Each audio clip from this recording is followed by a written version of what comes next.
फरमाते हैं रात को मैं और जनाब उमर निकले थे तो एक मकान में हमने देखा कि एक औरत ने ना, उसके बच्चे बार बार शोर कर रहे हैं और वो कुछ पका रही है, आवाज़ आ रही है। तो हज़रत उमर ने दरवाजे पे दस्तक दी। कौन है दरवाजे?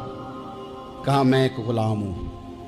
हज़रत उमर कहते हैं ग़ुलाम हूँ। बहन क्या मसला है, बच्चे क्यों रो रहे हैं? तो बीबी कहने लगी तुम्हें क्यों बताऊँ, जाओ ना अपना काम करो।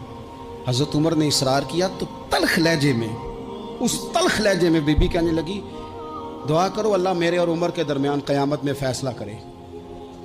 कैसा हुक्मरान है कि उसकी हुकूमत में मेरे बच्चे भूखे सोते हैं। ये मैंने पानी में रोड़े डाल के चढ़ाए हैं, लेकिन ये पेट की भूख ये बड़ी डडी होती है, ये नींद भी नहीं आने देती। ख्याल था रो दो के सो जाएंगे, पर सो भी नहीं रहे। हज़रत फ़ारूक आज़म दौड़े गए, घर से सामान अनाज गल्ला कंधे पे रखा। खादिम कहते हैं मैंने कहा कि मुझे दे दें। फरमाने लगे चल तू वादा करना क़यामत में भी मेरे बोझ उठाएगा। हुजूर नहीं, वो तो मेरे बस की बात नहीं। फरमाया फिर मुझे करने दे। दौड़े आए, उस खातून के दरवाजे पर ला के वो चीज़ें रखी। कहा बहन अगर तू पर्दा कर ले तो ये ग़ुलाम ना आज खाना पका दे तेरे बच्चों को।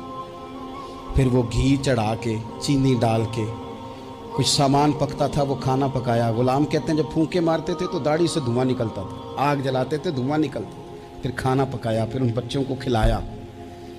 फिर हज़रत उमर फ़ारूक रज़ी अल्लाह ताला अन्हु ना थोड़े पीछे बैठ गए तो बच्चों के साथ इस तरह की बातें करने लगे कि वो हंस पड़े।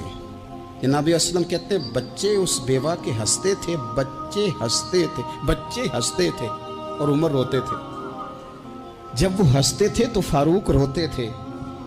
फिर वो बच्चे आहिस्ता आहिस्ता लेटने लगे और जब वो सोने की तरफ बढ़ने लगे तो हज़रत उमर कहने लगे बहन मैं जाऊं? कहने लगी रब तेरा भला करे, मेरा कलेजा फट जाता अगर मेरे बच्चों को आज शाम भी रोटी ना मिलती। तो सैयदना फ़ारूक आज़म रज़ी अल्लाह ताला अन्हु कहने लगे फिर तू मेरे लिए दुआ करेगी?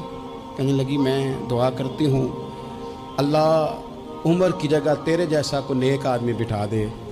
तो हज़रत उमर कहने लगे एक छोटी सी गुजारिश भी मान लोगी? का क्या?